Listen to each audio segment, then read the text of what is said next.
Good evening, everyone, and welcome to tonight's session of Unpack with Ross. My name is Rosalind Miner.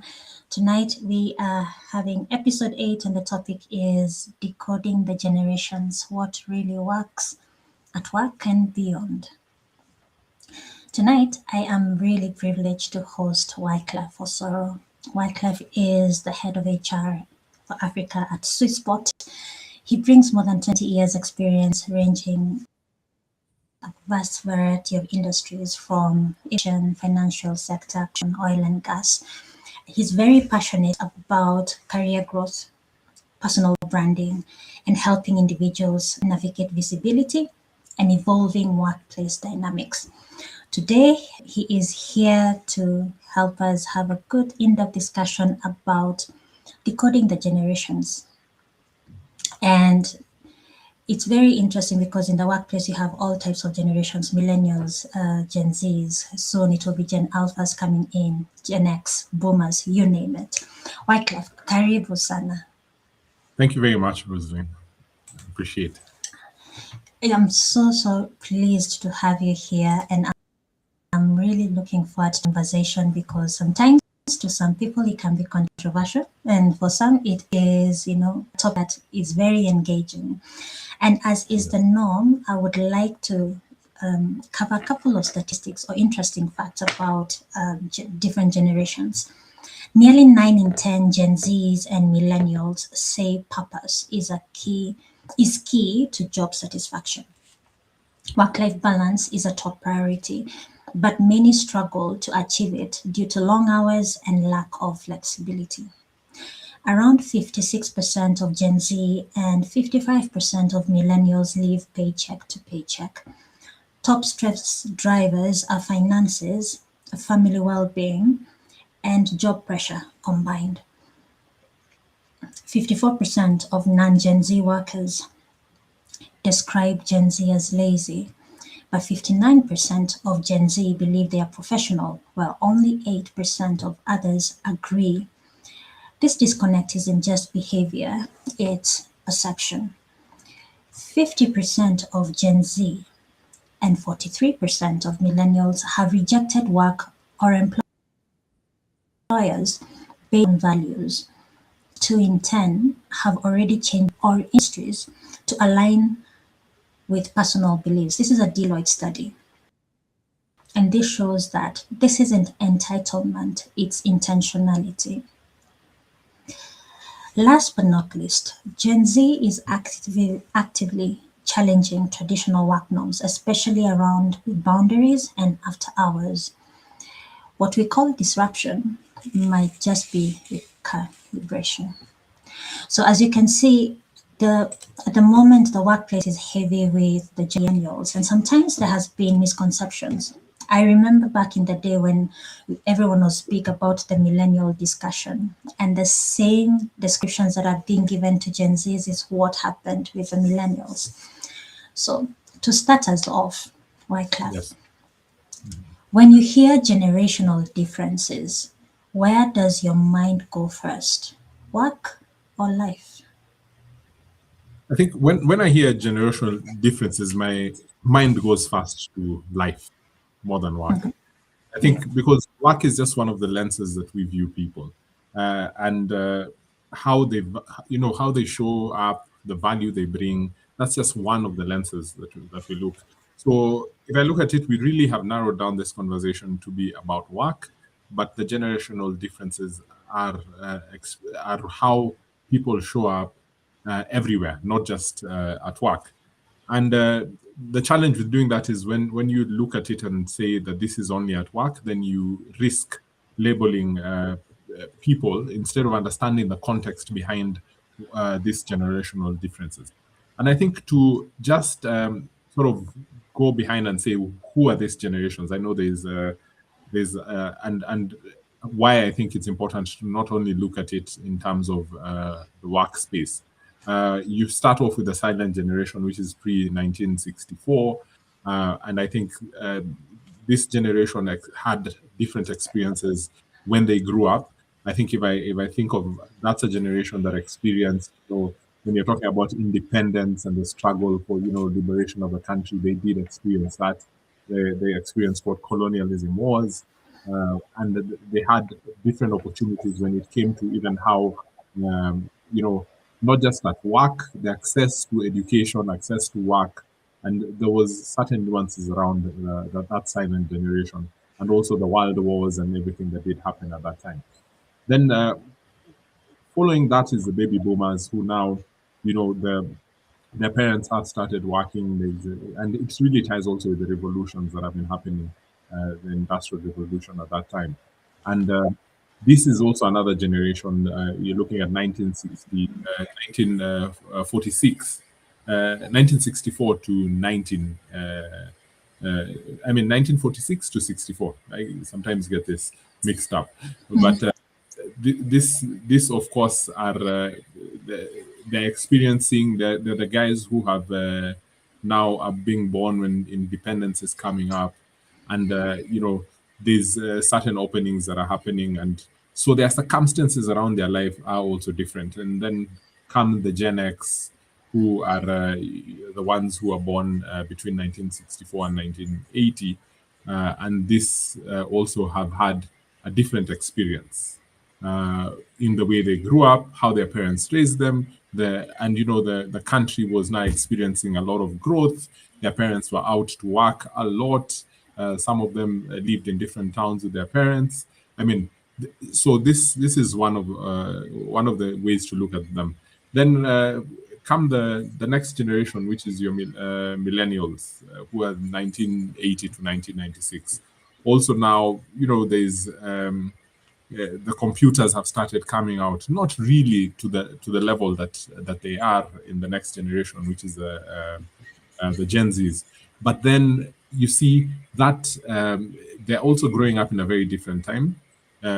You're starting to see even things around women liberation, and the rights, and so they're also growing up in a very different time. And how also their parents then do show up, because the parents of this are the baby boomers mostly, are the parents of the millennials. I mean, so the baby boomers are parents of the millennials, and the silent generation are the ones who, most of them are either giving birth to the Gen X's and a few of the millennials. So the Gen Zs, and in fact more interesting, the Gen Alpha, are now a very interesting generation because they have grown up with technology, full-blown technology.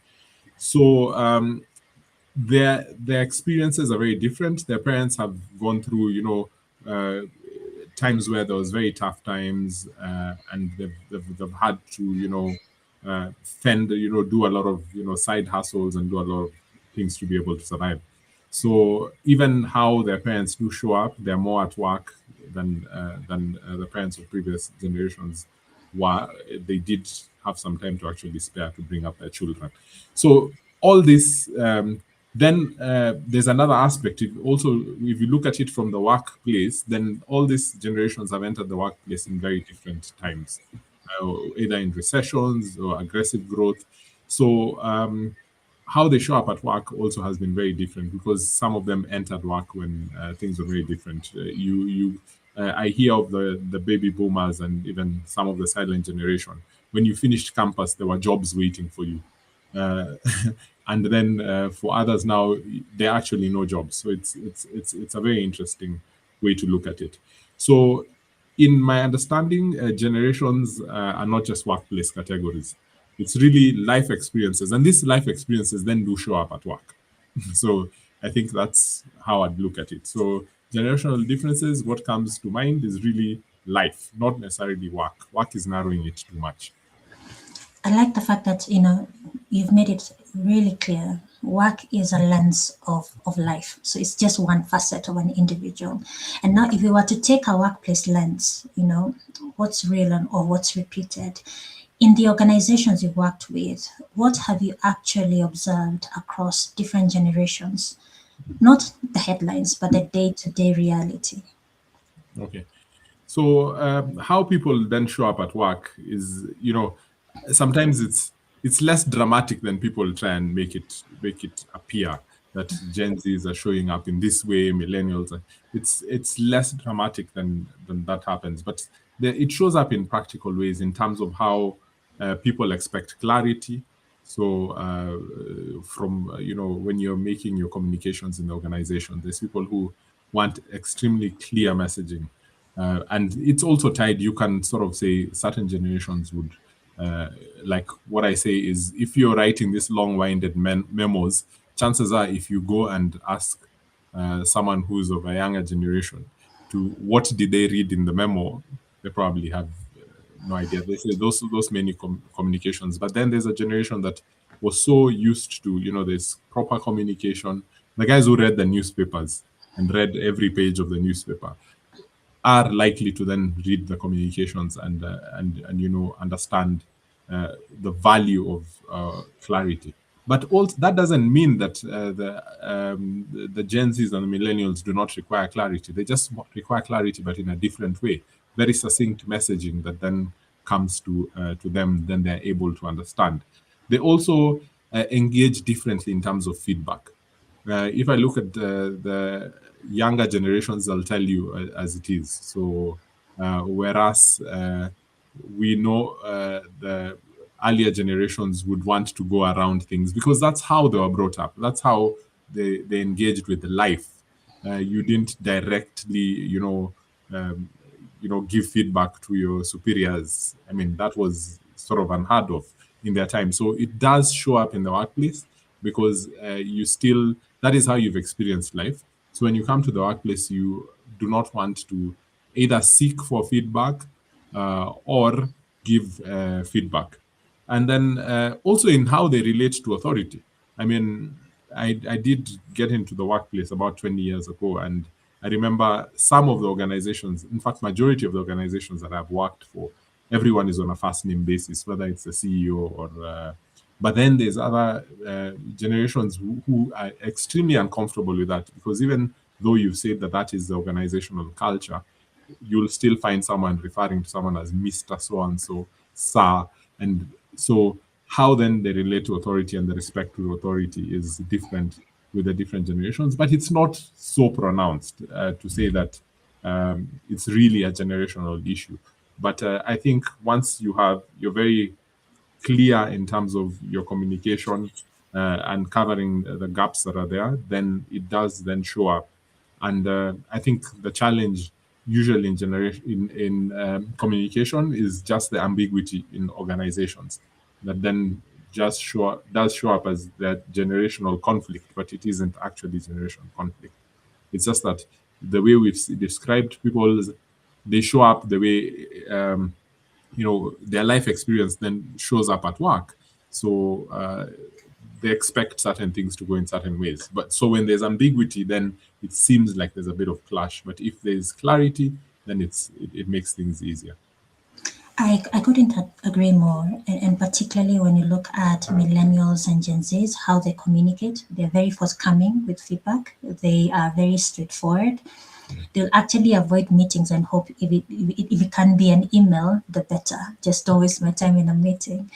But I think by how they've been brought up, and that's how they're showing up at work, it has also led to organizations reviewing how they have been treating people and reviewing the red tape that has been there over the years, that very formal way, closed doors, etc., to open office, open communication, and demand for clarity, which I think, regardless of the generation one is in, someone appreciates clear communication that is, that doesn't have hidden meanings, at the as the baseline. Now, if we are to look at work and life where it overlaps, the same people we call Gen Z or millennials or even boomers or Xers go home, show up in families, friendships, communities. How do these differences carry beyond work? It's one thing having that one lens of the office, but these people are beyond the office and work. Yeah. So I think they show up the same way that if you ask me, they would show up at work. The fact that, like we've said, the context of work and family is not very different. So these individuals who you're talking about are a certain generation, at work, they don't stop being that generation when they're out of work, whether it's in the society, whether it's at church, whether it's in, in social gatherings, in family gatherings. So, but when you get to start understanding what's happening around them outside the work context, then it explains a lot of the things that are happening also at work. So I think that's one of the ways to look at it, that work and life then overlap in that way, by you understanding that there's a context to which people are behaving, and that's generally driven by what's happening outside of work, and then it shows up at work. So I don't think they are they're significantly different, because they will show up the same way, whether it's at work, whether it's at church, whether it's in a social gathering. um, the behaviors are the same. And it's interesting if people want and I've seen this a lot in younger generations. There's a rise of things like shorts. You don't want to watch very many long things. You want to. So in the same way that the generation that's very keen on watching the YouTube shorts and TikTok videos and all that are the same people who expect very brief and direct communication, especially at work. So how they then show up in the things that they do in life is the same way that they will show up and at work. But how does it then overlap? It's if you understand the context in which someone is at home, then it does show up at work. And there's interesting things to then look at. But I think this really speaks to what life stage the people are at. Yeah.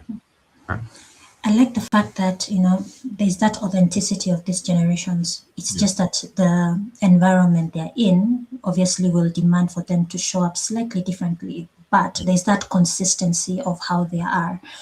Now, if we are to move away from who's better, there's sometimes an unspoken comparison, almost like each generation is being measured.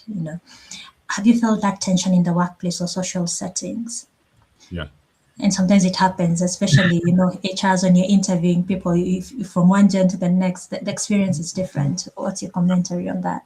No, I think that tension does exist, absolutely. But I think it's really an unspoken comparison, and people are looking at.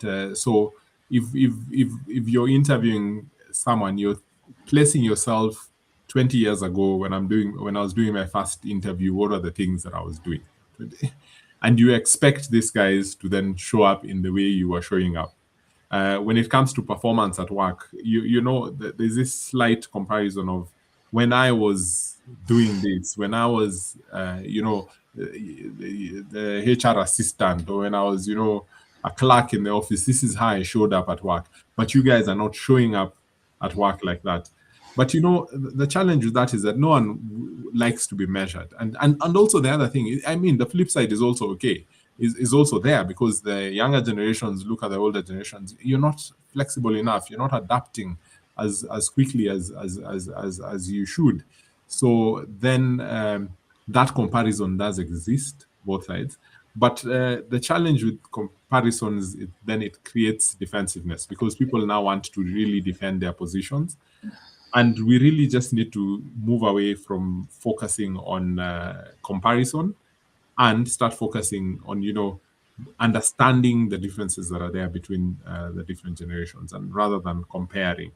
Because the moment people start comparing each other, then they stop collaborating at work. Then it becomes a very difficult place, because everyone is saying, no, but I think I should have done this, rather than saying, okay, these guys do this in this way, so let's appreciate. And this guy is bring in the experience, and they understand the organization better, so when they work collaboratively, then it makes sense, rather than comparing.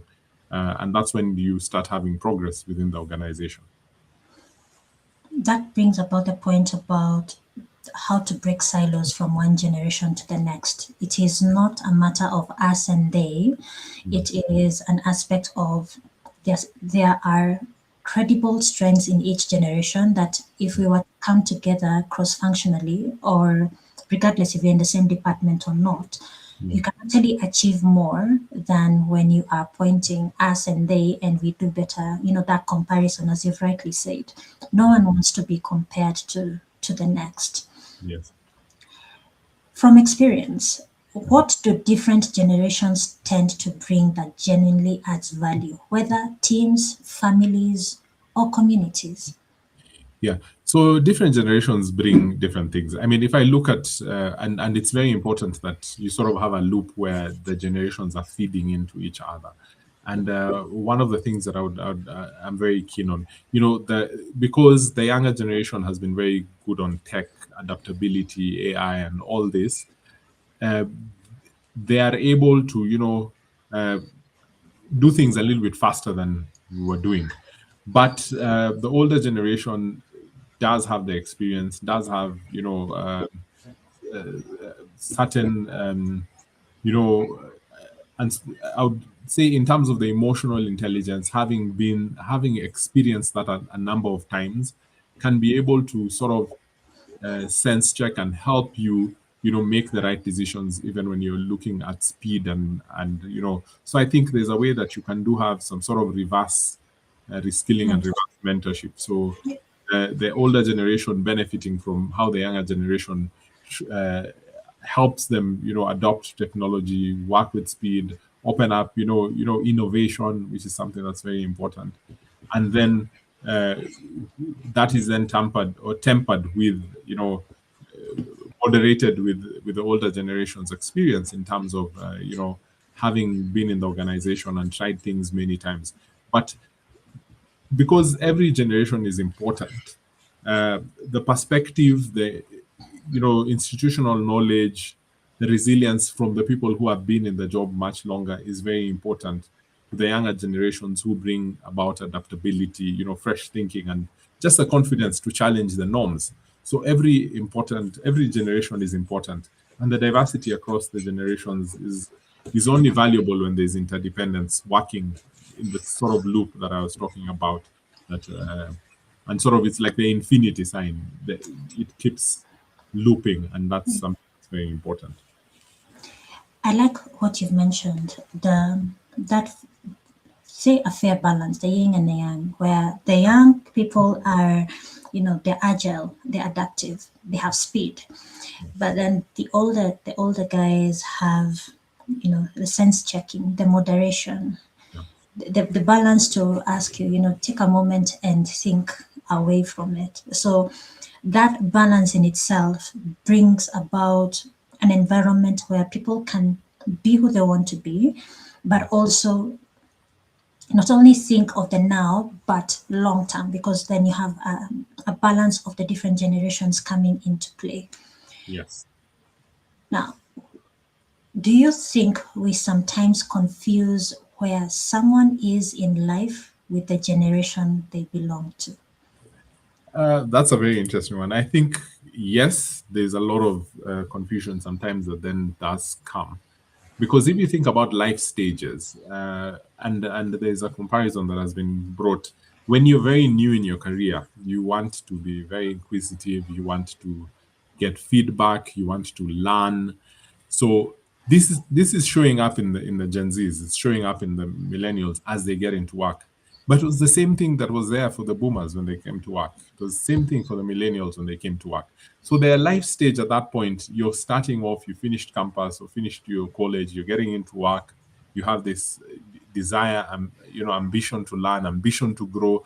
I think a lot of times, and I find this very interesting, when we finished campus, and a lot of people were extremely ambitious, and they said, you know what, uh, I want to apply for this HR manager job. You really feel that you can do it.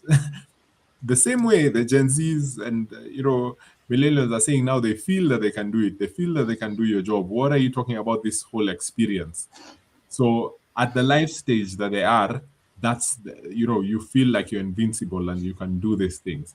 But then once you start, getting into later stages of life, you start off with, with a family, you have young children, then your how you then show up at work also differs, because you're now starting to look for stability. Although also sometimes performance can dip, and it's not that you you are really struggling at work, but it's what is happening in your life. And you find now the much older generation who have children who have left have more time, have, you know, there's there's also a difference. So life stage then can be also confused with the generational differences. But if you say have someone who's starting a family late, the way they'll show up, maybe you're in your 40s and that's when you're starting to have your children, will not be significantly different from someone who's in their 20s and starting to have a family. You will, how you then show up at work and the challenges that you have at work will be similar. So I think, you know, it's very important to look at people's stage in life or stage in their career, whether it's early career, whether it's later in their career, and understand that it's sort of separate in its entirety from the generation. So the generation, like we've described, it's how then they then manage that because of their upbringing and because of the time they grew up. So there's going to be a certain different approach with how they'll handle, say, parenting, but it doesn't mean that the life stage for someone who's a parent is almost going to be similar with the life stage of someone who's in a different generation but is also starting to be a parent. So I think that's what I think about when I'm looking at the life stages versus the generation. I think a lot of us would appreciate that even more, because I think for the longest time the bias has always been Yeah, one, the generation, and then look at the life stage instead of yeah, actually viewing the stage of life, yeah, what it demands of the individual, regardless of the generation this person is coming from. yeah, Because, yes, the same script, different cast. yeah, Only that, yeah, I think that bias has played a huge role in, bringing the generation agenda before what the life is demanding of an individual. yeah. How should leaders and individuals think differently if they focused more on context than labels? Yeah, I think when and this really applies to sort of like what I was defining as a leader. I think there's one of my bosses who once did tell me that there was one of the senior managers at work who had never had a family, and how he treated employees who needed to have time off to take care of the children or to address a certain matter. Um, because they had not been there themselves, they experienced it very different. And they said, "Why can't you handle this? This doesn't make sense. You should be able to. Can you get someone to do it?" And but then when they got into it, they realized, "Wow, this is what it actually means."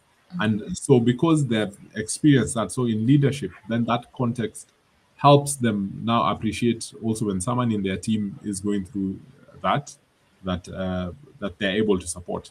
The other thing is also from a performance perspective, and I did talk a little bit about that, is that someone who doesn't have a family, hasn't started off in life, I mean, may be able to put in a lot more time and they're really willing to put in a lot more time. The other individual, yes, does want to put in a lot of time, but they need to also try and address the other issues that they need to do. You also have the older people who are now dealing either with ailing parents and how they then show up. So, as a leader, you need to appreciate and understand your people and what stage they are and what it is that they're dealing with, and then putting that in context in terms of how then they show up, especially. And the biggest thing when you're talking about the work context is performance. So how does then someone perform? And then when you're looking at it based on what is the context in their life at that moment. I've seen that, say, for example, for some of us who decided to also do a bit of schooling when you're at work. And I've seen that even in people in my team who go into school at once they're working. It is quite demanding. And so, as a leader, you then understand, yes, there's the aspect to your supporting your team member to gain the skills and knowledge, but then you do understand then what impact it may have on their performance and how they show up at work. So that whole context and understanding as a leader, I think it's extremely important.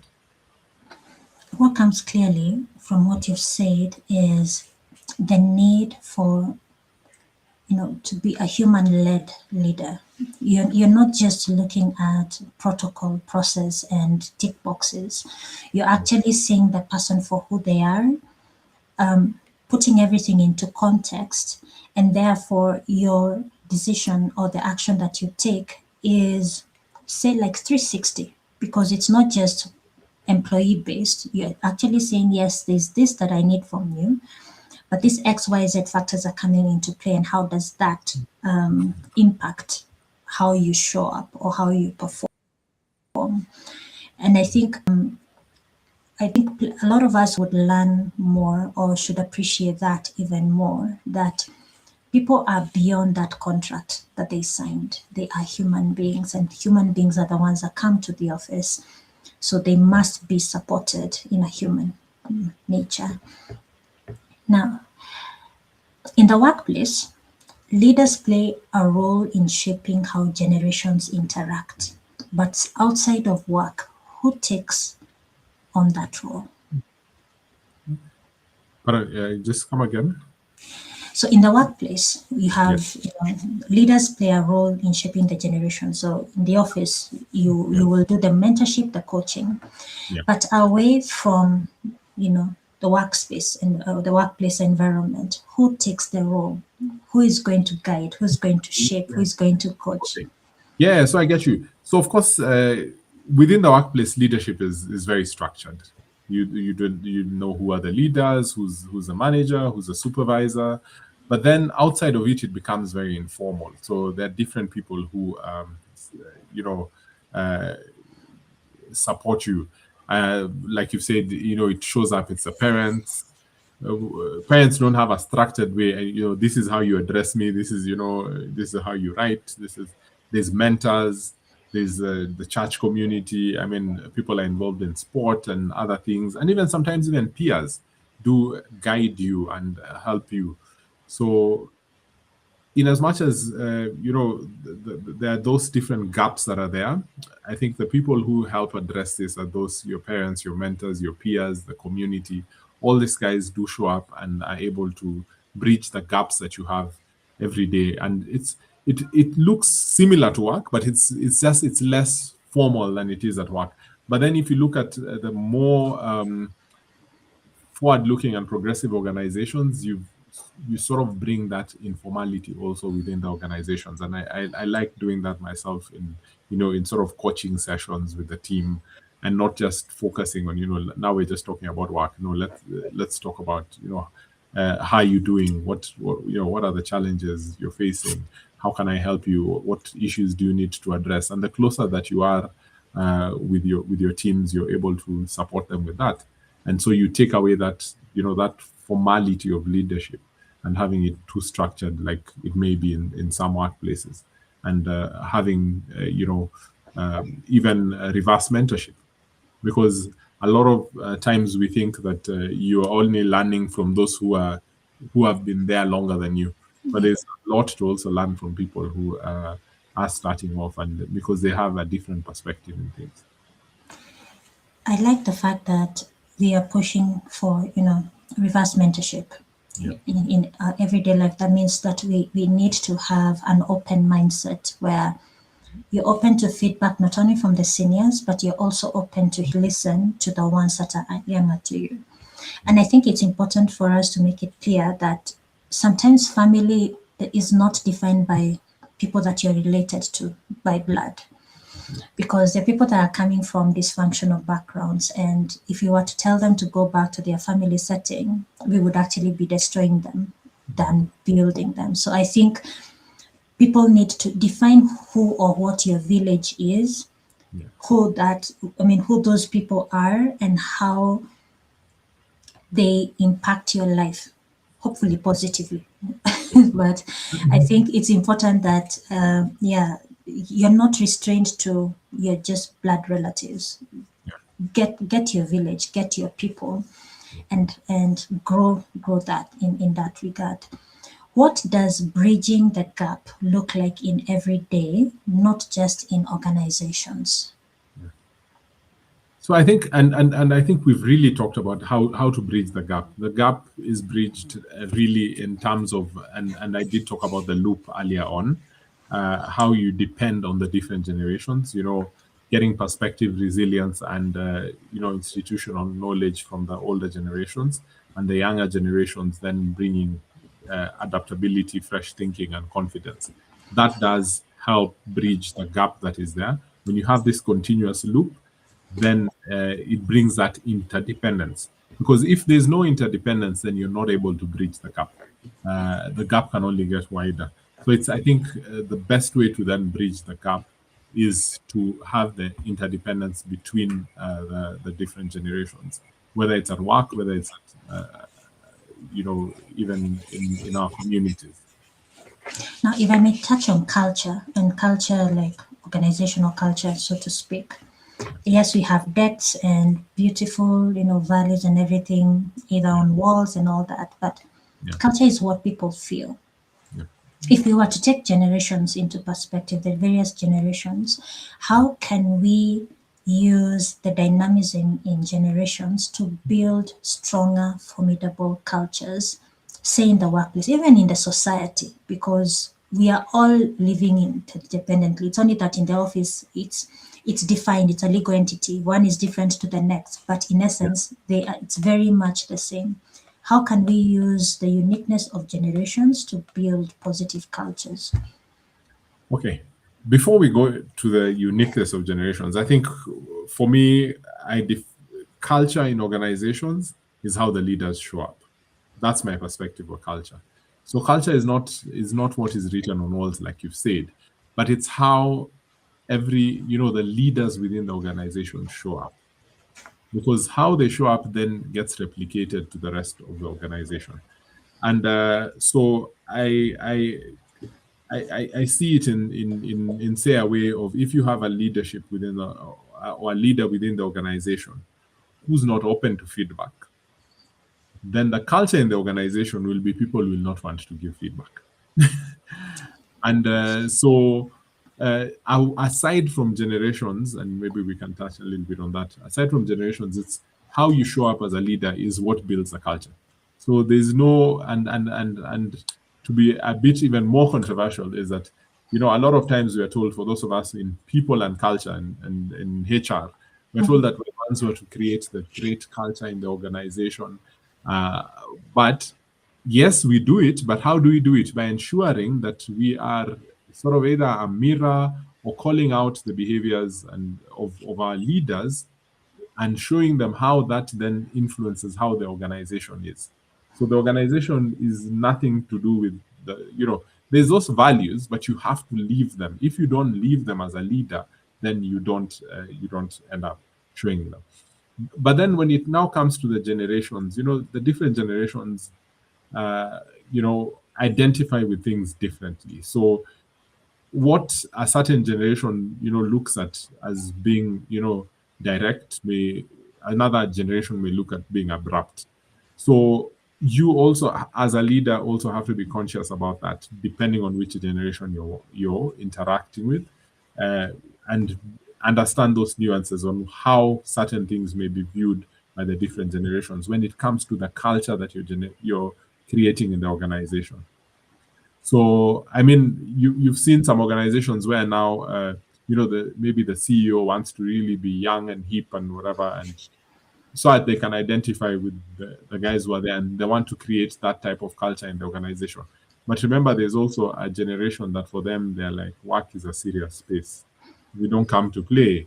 So that you also have to take that into context. And when you're interacting with them, you know how to really bring out the seriousness, even if it's the seriousness in the games that you're doing, the play that you're doing, so that it can show up. But I think that's how I'd look at it. But culture really is how leaders show up at work. That's my biggest definition of culture. It's not what we do every day, but how leaders show up then becomes a reflection of the rest of the organization. I couldn't agree more. Now, if I can take a few steps back, at the start, you give us a really good breakdown about the various generations, silent generation, boomers, X's. Yes. And, millennials, Gen Zs, whoever is here is a byproduct of a previous generation. Yes. So you will find like boomers brought up the millennials, so to speak, and therefore how they show up as individuals, how they show up as parents is part boomer, part what the current environment is like. Yeah. And oftentimes, as a parent, you will want your child to be confident, you will want your child to communicate, you want your child to voice. And when this child shows up in the workplace as a Gen Z, as an example, someone will say that these people talk back. But we are the ones who brought them up to be confident people that, stand on, on their word, and you just cannot bully them. So we also need to appreciate that the values and how we bring up a generation, we should not be surprised that when these people show up in the office, they will bring a change in how the environment will look like. Yeah. But I mean, they do bring that change. But remember earlier on, what I also said is that, you know, in as much as they're bringing, for me, it's more about the context that they were brought up in. But I still insist on, the same way the millennials were seen as hard-headed when they joined the organization is the same way we're looking at this. So it's just a stage in life. So I wouldn't say that, yes, we brought them up and now this is what we expect. No, of course, yes, that's how they'll show up. But when people are new in the organization, they'll behave pretty much the same. Whether it was, of course, there'll be slight differences because of the way they were brought up. The much older generations were really brought up to respect authority, but you can also bring up a younger generation to respect authority. So it's really the context. So I don't really think it's really about the generations. Yeah. No, it's true. That's true. Now, Yeah. we are already talking about Gen Alpha and soon Gen Beta, Yeah. even though many of them are still children. Yeah. What are we already noticing about how they are growing up, and how much of who they become is shaped by the generations raising and leading them today? So I think, like you've said, the Gen Alpha are coming up next, but they have a very different starting point from the rest of us. I mean, this is a generation that has grown up in a fully, digital space. They're highly connected. They're incredibly aware. So, and of course, they're being shaped by the generations that are raising them. We've given them the tools. We've given them the access to, to technology and information. So that now means that everything that we do is really actively shaping this generation. And the other day, I was at the dentist, and my daughter was to be done for a particular procedure. And the dentist did say that, Gen Alpha, Gen Z, and the Gen Alphas, they are so, he gave us an example of the way when his daughter was having a procedure, by a fellow dentist, that she was able to challenge a lot of the things because these guys have the information. They're going for a certain procedure. They will read about it. They will know how it's supposed to happen. And if you actually do something that's outside the script that they have actually fully researched about, it's not that, and it's not a joke. They've actually gone in, researched about it. They know what are the pros and cons. They know how it's supposed to be done. They know what is a good job. And he actually told us the doctor challenged him and told him this guy did not do a good job because of this and this and the other. And he said, wow.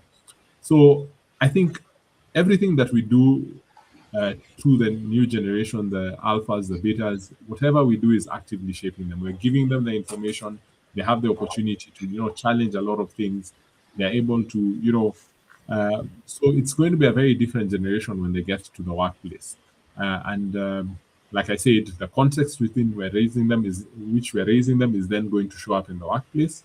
And then it means that they are going to be, say, for example, they're going to adopt very fast. They're going to, when they need to do tasks, they're going to do things faster than other generations. But it's because of what we're doing to enable them. So it's a very important responsibility for those of us who are in the older generations preparing the next generations for work. That we're just not preparing them for the next generation. We're preparing them and shaping them actively every single day. What I've noted when it comes to the Gen Alphas, and obviously the betas are still babies, but even the Gen Zs, because they've Yeah, been brought up in a very digital world, yeah, they have embraced, they are actually not very keen on employment, but they're very keen on entrepreneurship. Because you've been brought up in a digital world, there are a lot of skills, be it AI, but also they have embraced skills that back in the day they were frowned upon. They are looking at careers that will not be affected by tech, where they can still fend yeah. for themselves. What are your thoughts when it comes to that change of mind that, because a lot of them are not keen on employment. They are on building themselves, building their own empires. What are your thoughts on that? My thoughts on that are maybe a bit controversial. I think we need to look at the numbers. There's a huge percentage that would want that, but there's still a huge percentage that would still want to get employed. So it may not necessarily be. I need to look at research that is actually showing that they do not want to. Yes, they're interested in, but then reality sometimes then kicks in, and you realize that it's not as easy as it sounds. And I think for me, one of the things is that it's, and I've always said this, maybe it's from an older generation point of view, that it's important to want to run all of this, but then you also need to know where the systems are working, and then you can be able to replicate it. So I'll still always encourage them, go in, learn, and then get out. But the interesting thing that you did talk about, and as I was looking at, I did have the opportunity to speak about AI, I think, in a conference about 2 weeks ago. And when I was, researching and understanding that the newer generation, like you said, some of the roles that they want to do, these guys are actually looking for jobs that they know are not going to be affected by technology. And I did have a conversation with someone yesterday about uh, certain, professions that were, sort of frowned upon. You want to be a plumber, an electrician, a mason. There's certain things that they do know for sure will not be affected by technology or AI and will not be automated. So those are, what is becoming more and more attractive to the younger generation. They want to do things with their hands, which is different from, doing, going to an office and, doing data entry, which now can be done and processed by machines. So there's going to be a shift in that direction. And I think that's the bigger shift to expect. And some of those skills are going to be in higher demand in the future, rather than what has been the traditional skills that we've been looking at.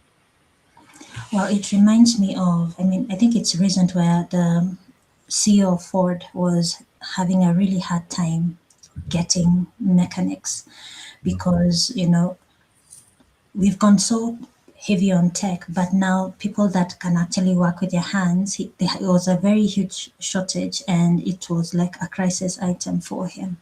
Yeah, But yes, it's food for thought that yes, we need to embrace both sides, both worlds. yeah, Not everyone is made for entrepreneurship and not everyone is made for employment. So what works for you and where do you thrive? yeah. Every generation shapes the next, whether intentionally or not. What responsibility do current generations carry in that cycle? Yeah, You've talked about moderation, you've talked about emotional intelligence. What yeah. more can we do to build a better generation for the future? I think sometimes we really overthink the issue about preparing for future generations, because we try and predict how things will be.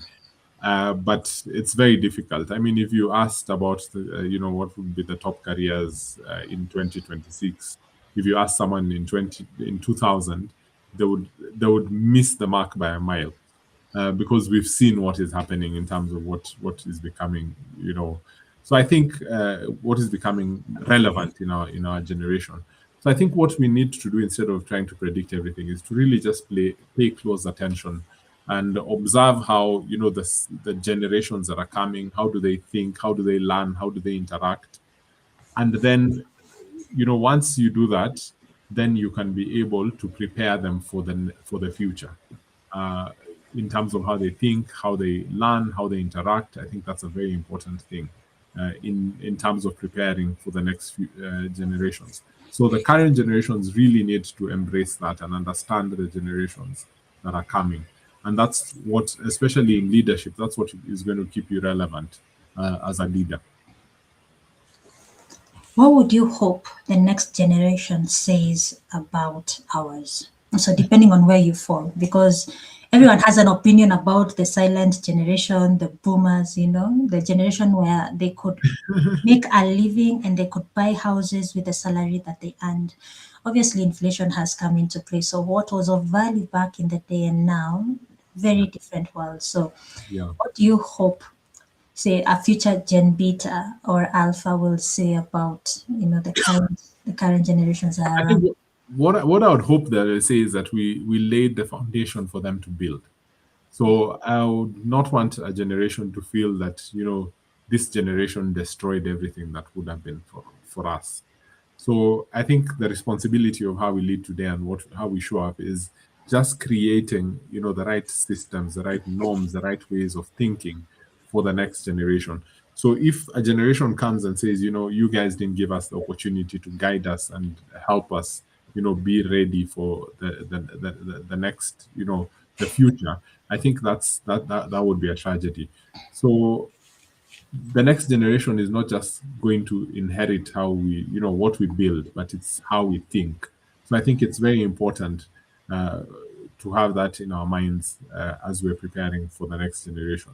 And I think there's different conversations that I've had around generations and generations getting stuck, and especially if you look at one generation not wanting to hand over to the other generation, and yet its time has come. The challenge is that, of course, there will be that resentment. So I always want to be that generation that, in as much as we didn't have the opportunity to do the things that we should have done because other generations before us did not, prepare the place, you don't want to be the one holding, being the blockage in that pipe. So I think it's just being able to just create a platform for which they're going to build on. And then they can always say, yes, the generations before us created the opportunity for us to, to be lifted and have something to build upon. You've mentioned something that I think goes beyond the workplace. Yeah. And even when you look at, even if you were to look at it in a national perspective, be it in politics or how organizations are run, if we cannot be people that can hand over, pass on the baton to the next generation, and we hoard, yes, resentment is going to grow. And there will be that clash of generations that instead of using the strengths to build, we will actually be tearing ourselves, into pieces. So be it the workplace, be it from a national perspective, I think it's something that we all need to appreciate that there comes a point, the same way they are holding that leadership, someone passed on the baton, then that realization that you also need to pass the baton to the next. Yeah. As we come to a close, if someone walks away from this conversation and applies it both their work and personal life, what's the one shift you'd hope they make? I think one shift that I would hope they make is the shift from labeling to listening and understanding the different generations. Labeling to listening. Yeah. And I think that's something we would all, learn from communication, active listening, not just to respond, but to actually to listen, to understand. And I think because the moment we stop defining people by categories, you start understanding them as individuals, and then everything changes. I think that's the most thing. So that's why you really just need to shift from labeling to listening.